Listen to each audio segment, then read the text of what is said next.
So next slip అవుదాం అనిపిస్తుంది.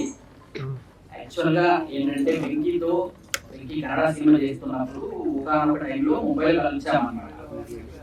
అయితే ఆ తర్వాత ఆ సినిమా అయిపోయాక వెంకీ తెలుగు నెక్స్ట్ మన తెలుగు సినిమా చేద్దామని చెప్పడం జరిగింది. అట్లా కొద్ది రోజుల తర్వాత ఈ సినిమా ఇలా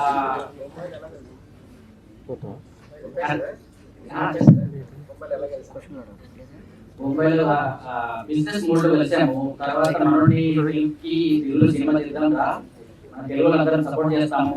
మనోడు అప్పటికి బెంగళూరులో చెడ్డాడు, నువ్వు తెలుగు ఇక్కడ షిఫ్ట్ అయిపో, తెలుగులో అందరం చాలా సపోర్ట్ చేస్తాము, నేను ఫుల్ సపోర్ట్ చేస్తానని చెప్పిన తర్వాత ఈ విధంగా జరగడం అని ముంబైలో జరుగుతూ ఉంటుంది కదా. 4 లక్షల సినిమా కొని 10 లక్షలు కమిషన్ జరుగుతూ ఉంటుంది కదా. బిజినెస్ అట్లా ఉంటుంది. 20 లక్షల సినిమాకి 50 లక్షలు కూడా పెట్టించాం కదా.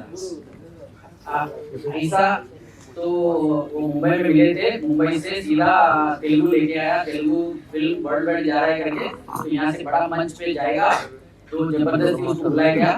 तो उसके बाद बाकी सारा जो भी टीम बना, अभी ये फिल्म बहुत अच्छा है. తెలుగు వాళ్ళందరూ సపోర్ట్ చేయండి.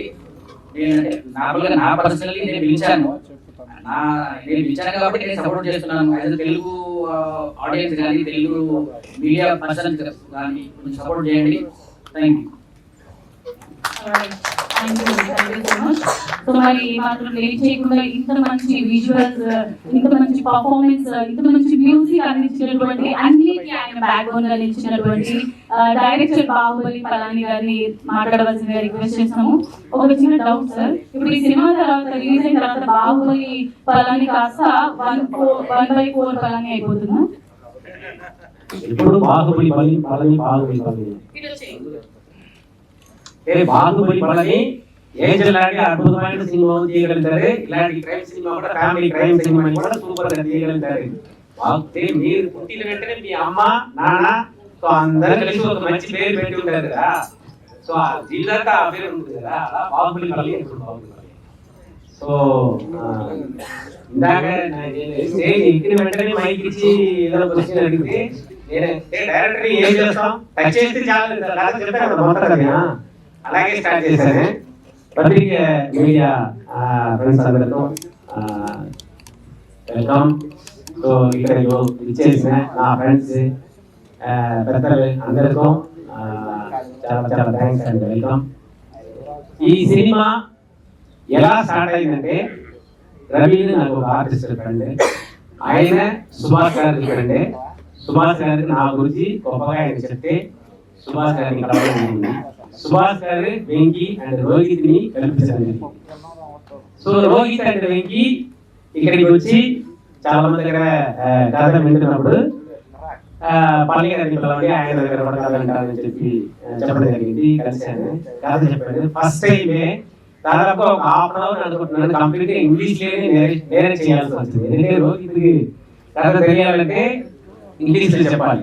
సో ఆయన మనకి హిందీ రాదు, ఆయనకి తెలుగు రాదు, ఇంగ్లీష్ లోనే నేరే చెప్పాను. సో ఫస్ట్ టైం వినిన వెంటనే మేము దాదాపు 50 కథలు విన్నాం. సో కథ సూపర్ గా ఉంది, ఈ కథ ఫిక్స్ అయిపోయి స్టార్ట్ చేద్దాం. సో అక్కడి నుంచి ఆర్టిస్ట్ని అందరినీ తీసుకోవడం జరిగింది. అప్పుడు హీరోయిన్ గా అపర్ణమాలికి, దాని తర్వాత ఆ క్యారెక్టర్ ఒక మెయిన్ ఒక మెయిన్ క్యారెక్టర్ ఈనాసోని గారిని, సో దాని తర్వాత వీరస్వామి గారిని, దాని తర్వాత